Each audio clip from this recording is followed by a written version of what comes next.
Hi மக்களே, இன்றைக்கி உள்ளி தீயல் எப்படி வைக்கிறதுன்னு பார்க்கலாம். தேவையான உள்ளி அடத்து வச்சாச்சு. அப்புறம் நம்ம இதை வறுத்து தான் அரைக்கணும். அதுக்கு நம்ம வத்தல் மிளகு,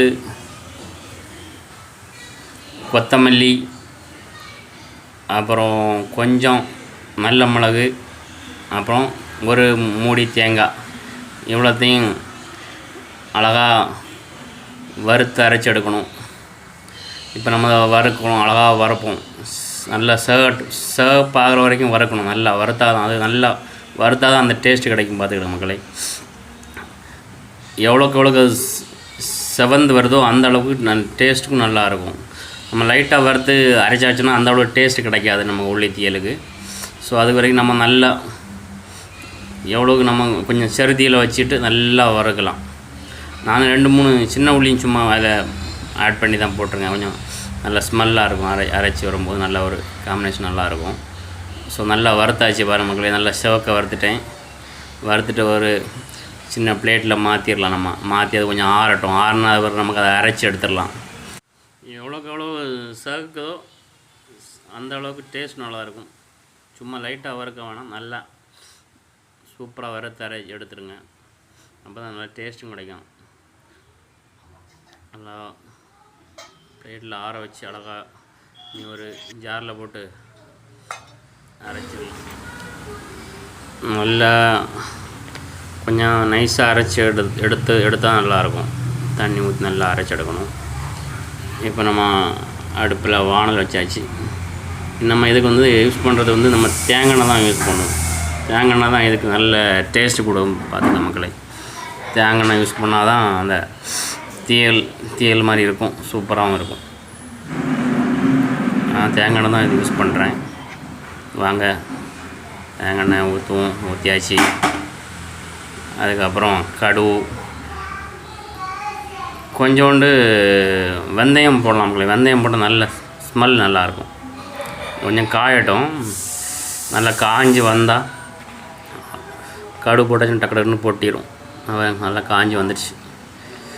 இனி கருவேப்பிலை, கொஞ்சம் வெந்தயம் போட்டாச்சுன்னா அந்த நல்ல மனம் கொடுக்கும் உங்களுக்கு. போட்டு நம்ம மீனுக்கெல்லாம் போடுவாங்கள்ல வெந்தயம், அதே மாதிரி இதுக்கும் போட்டாலே நல்லாயிருக்கும், டேஸ்ட்டாகவும் இருக்கும். ஸோ இனி சின்ன உள்ளி எடுத்து தட்டியாச்சு. இனி இந்த சின்ன உள்ளி இந்த சூட்டில் இந்த எண்ணெயில் நல்லா வேகட்டும். நல்லா வந்தால் தான் அதுக்கப்புறம் நம்ம அந்த மசாலா எல்லாம் அரைச்சி வச்ச மசாலாலாம் எடுத்து தட்ட முடியும். இப்போ நான் நல்லா சூப்பராக அந்த எண்ணெயில் வேகட்டும். வந்த பிறகு நமக்கு இந்த மசாலா எடுத்து தட்டும்போது அந்த காம்பினேஷன் சூப்பராக இருக்கும். சின்ன உள்ளி நல்ல மருத்துவ குணம் உள்ள உள்ளி மக்களே. சின்ன உள்ளி நல்லா யூஸ் பண்ணணும் மக்கள். சின்ன உள்ளி நிறைய விஷயம் நல்ல விஷயங்களுக்கு அதை யூஸ் பண்ணிகிட்ருக்காங்க. பெரிய உள்ளியோட சின்ன உள்ளி டேஸ்ட்டும் அதிகம், அதில் மருத்துவ குணமும் அதிகம். நான் மசாலா அரைச்சி ரெடி பண்ணி வச்சாச்சு. நம்ம உள்ளி வதங்கின அப்புறம் அப்படியே எடுத்து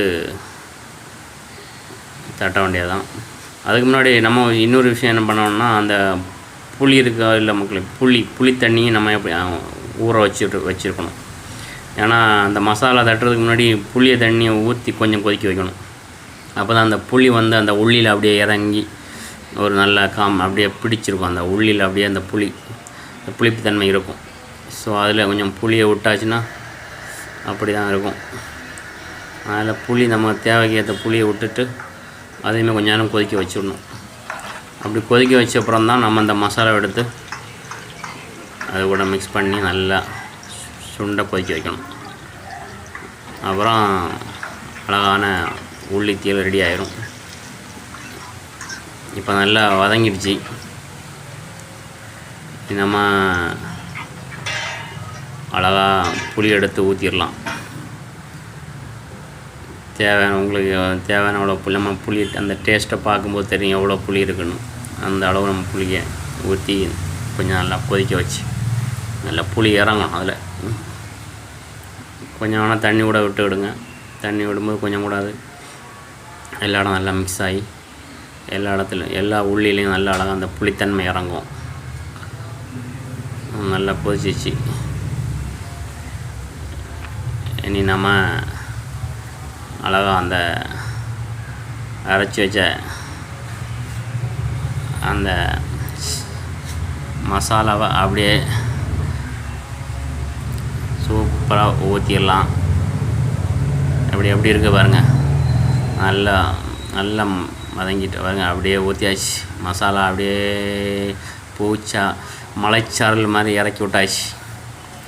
இனி அப்படியே நல்லா ஒரு மிக்ஸ் எல்லாத்தையும் போட்டு மசாலாலாம் எல்லா உள்ளிலையும் இறங்குற மாதிரி ஒரு கலவை. அப்புறம் மறக்காமல் உப்பையும் போட்டு விட்டாச்சுன்னா உப்பு எல்லா இடத்துலையும் அழகாக பிடிச்சிரும்.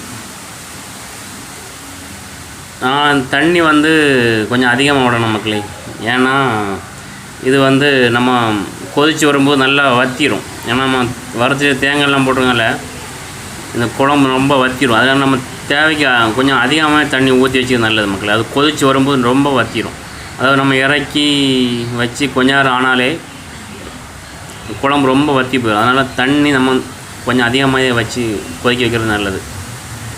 உப்பும் தேவையான உப்பு போட்டாச்சு. நம்ம உங்களுக்கு நல்லா மிக்ஸ் பண்ணிவிட்டு எவ்வளோ உங்களுக்கு உப்பு கொஞ்சம் உப்பு கம்மியாக தான் போடுவோம், ரொம்ப போடுறதில்ல. தேவையான அளவு உப்பு பார்த்துட்டு அதுக்கேற்ற மாதிரி மிக்ஸ் பண்ணிக்கிடுங்க. தண்ணி கொஞ்சம் அதிகமாக வைக்கிறது நல்லது. ஏன்னா அது சீக்கிரமாக வற்றிடும். பார்த்து நல்லா கிரேவி மாதிரி ஆயிரும். நம்ம குழம்பு மாதிரி தேவைப்பட்டவங்களும் கொஞ்சம் கூட தண்ணி வைக்கலாம். குழம்பு நல்லா சூப்பராக ரெடியாக இருக்குது பாருங்கள். உள்ளி தீயல் சூப்பர் மக்களே. இந்த வீடியோ உங்களுக்கு பிடிச்சிருந்தா லைக் பண்ணுங்கள், ஷேர் பண்ணுங்கள், சப்ஸ்கிரைப் பண்ணுங்கள் மக்களே.